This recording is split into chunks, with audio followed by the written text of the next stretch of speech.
이용섭 광주시장이 코로나19 확진자 발생 보고서를 처음 유포한 사람이 비서관인 사실을 보고받고도 공개하지 않아온 것으로 드러났습니다. 신안에서도 코로나19 진단검사를 받다가 음성으로 진단받은 의심 증상자의 개인정보가 포함된 공문이 인터넷에 유출돼 경찰이 수사에 나섰습니다. 코로나19의 여파로 경기와 사회 분위기가 침체되자 헌혈과 마스크 나누기, 꽃나눔 행사 등 시민들이 함께 힘을 모아 위기를 극복하려는 노력이 이어지고 있습니다.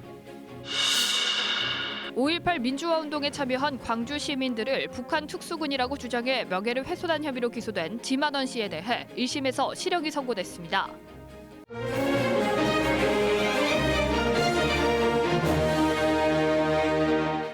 이어서 목포입니다. 코로나19 16번째 확진자 발생 보고서를 최초 유포한 당사자가 광주시장 비서관으로 드러났죠. 이용섭 시장은 이 사실을 일주일 전에 이미 보고받았던 데다 궁색한 해명까지 더해져 또 다른 논란을 낳고 있습니다. 최송영 기자입니다. 광주에서 첫 코로나19 확진 환자가 발생한 지난 4일. 이용섭 시장은 지나친 불안감 확산을 경계하며 적극적인 협조를 당부했습니다. 팀과 협의를 해서 발표하고 하겠습니다. 왜 그러냐면 이게 자칫하면 그 불필요한 불안감이나 또 그 정보들이 확산되면서 피해를 줄 수 있기 때문에. 하지만 이 발표가 있기 20분 전 비서관 A씨가 이미 발생 보고서를 지인 2명에게 전달한 뒤였습니다. 이 시장은 다음 날 이 사실을 보고받고 광주지방경찰청장에게 직접 전화까지 한 것으로 드러났습니다. 일주일가량 이 사실을 숨겨온 것 아니냐는 비판이 제기되는 대목입니다. 광주시의 해명도 논란을 자초했습니다. 방역을 위한 업무 협조 차원이었다는 A 비서관의 입장을 그대로 전달하면서 공문서를 유출한 행위를 공적 업무로 해석되도록 했기 때문입니다. 평소에도 그쪽 그 기관의 그 지인들하고 이제 많은 얘기를 나눴다고 그럽니다. 그래서 자기는 이제 도움이 되겠다는 생각으로. 비서관이 자진 신고했다는 내용도 수사기관의 입장과는 다릅니다. A 비서관은 지난 지방선거 당시 이용섭 시장 선거 캠프에서 일하다 5급 별정직으로 채용된 인물. 결국 A씨는 일신상의 사유 등을 이유로 오늘 사직서를 제출했고 구체적 입장을 듣기 위한 연락에는 아무런 답도 하지 않았습니다. KBS 뉴스 최송현입니다. 이런 가운데 전남에서도 코로나19 증상이 의심되는 의사 환자가 발생했다는 신안군 보건소의 내부 문서가 유출돼 경찰이 수사에 나섰습니다. 개인정보가 담긴 공문서 유출 사건이 잇따르면서 시민들의 불안만 커지고 있습니다. 김혜린 기자의 보도입니다. 신안군 보건소가 작성한 코로나19 의사 환자 발생 동향보고 문서입니다. 이 문건은 소셜미디어와 인터넷 카페 등을 통해 어제부터 급속도로 퍼져나갔습니다. 문건엔 의사 환자가 베트남 여행 기간 중 기침과 미열 등의 증상이 나타나 자가격리 중이라는 구체적 내용이 포함됐습니다. 또 환자 이름은 물론 환자와 가족들의 거주지도 공개됐고 접촉자 수와 이동 경로, 심지어는 가족의 직장 이름까지 고스란히 담겨 있습니다. 보건소에서 작성을 한 게 맞나요? 이제 그건 맞는데요. 이제 어떤 과정에서 유출이 됐는지 저희도 파악하고 있고. 해당 의사 환자는 목포의 한 병원에서 진단검사 결과 음성 판정을 받았습니다. 전남지방경찰청은 문건 유출 경위를 확인하기 위한 수사에 착수했습니다. 스트레스 제보자도 있고요. 이제 그거 보고 글 올라온 거 보고 저희 신고하신 분이 있어서요. 그래서 보고 착수한 겁니다. 광주에서 코로나19 확진 환자의 개인정보가 담긴 공문서를 유출해 해당 공무원이 경찰에 입건된 가운데 또다시 비슷한 상황이 발생하면서 시민들의 혼란과 불안이 커지고 있습니다. KBS 뉴스 김혜린입니다. 코로나19에 대한 우려로 경기 위축은 물론 지역사회 전반이 활력을 잃은 모습입니다. 침체된 분위기를 바꾸고 힘을 모아 위기를 극복하자며 시민들이 나섰습니다. 그 현장을 손준수 기자가 다녀왔습니다. 주민센터 한켠에 마련된 작은 공간. 코로나19로 마스크 구하기가 하늘의 별 따기라는 소식이 들려오면서 50명의 자원봉사자가 팔을 걷어붙였습니다. 허툰 솜씨지만 박음질로 마스크 모양을 만들고 다림질로 마무리해 안전수칙과 함께 포장합니다. 이 마스크가 또 필요한 시민들한테 돌아간다고 생각하니까 힘들거나 그런 건 없었던 것 같습니다. 평소 5일분 이상을 유지하던 혈액 보유량은 코로나19 여파로 평소의 절반도 안 되는 고작 2일분만 남았습니다. 혈액 수급 비상 소식에 광주시 의원들과 공무원들이 단체로 헌혈에 나섰습니다. 조금이라도 이 헌혈, 혈액 보급에 도움이 될 수 있어서 매우 뜻깊고 의미 있다고 생각을 하고 있습니다. 위기 극복을 위한 도움의 손길도 이어지고 있습니다. 화훼 농가의 어려움을 덜어주기 위해 꽃나눔 행사가 열렸고 자가격리자들을 위한 재난구호 물품도 전국 각지에서 속속 도착하고 있습니다. 각계각층에서 도움의 손길을 주고 있는데 이런 것에 힘입어서 우리 시민들께서 잘 극복을 하시리라 믿고 국내에서 처음 확진자가 나온 지 4주째. 추가 확진자 발생이 주춤하면서 코로나 위기를 함께 극복하자는 작지만 소중한 손길이 더해지고 있습니다. KBS 뉴스 손준수입니다. 전라남도가 코로나19로 침체에 빠진 지역 경제를 활성화하기 위해 매월 넷째 주 금요일을 구내식당 휴무일로 정하고 지역상인 소통의 날을 운영하기로 했습니다. 지역상인 소통의 날은 도청 구내식당이 쉬는 매월 넷째 주 금요일에 모든 직원이 지역 식당에서 식사하는 행사입니다. 5.18 민주화 운동에 참여한 광주 시민들을 북한 특수군이라고 주장해 명예를 훼손한 혐의로 기소된 지만원 씨에 대해 1심에서 실형이 선고됐습니다. 재판부는 지 씨가 올린 글이 5.18의 역사적 의의를 깎아내려 비방 목적이 인정된다고 설명했습니다. 김수영 기자입니다.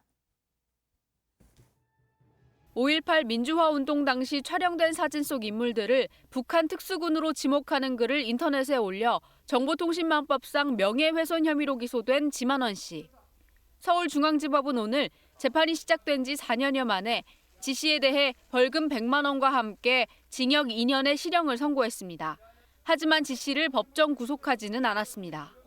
재판부는 지 씨가 올린 글로 인해 당시 시민군으로 참여한 이들이 북한군으로 오인당하게 됐다며 5.18의 역사적 의의와 가치를 깎아내리는 것으로 볼 수밖에 없어 비방 목적이 인정된다고 판결 이유를 설명했습니다.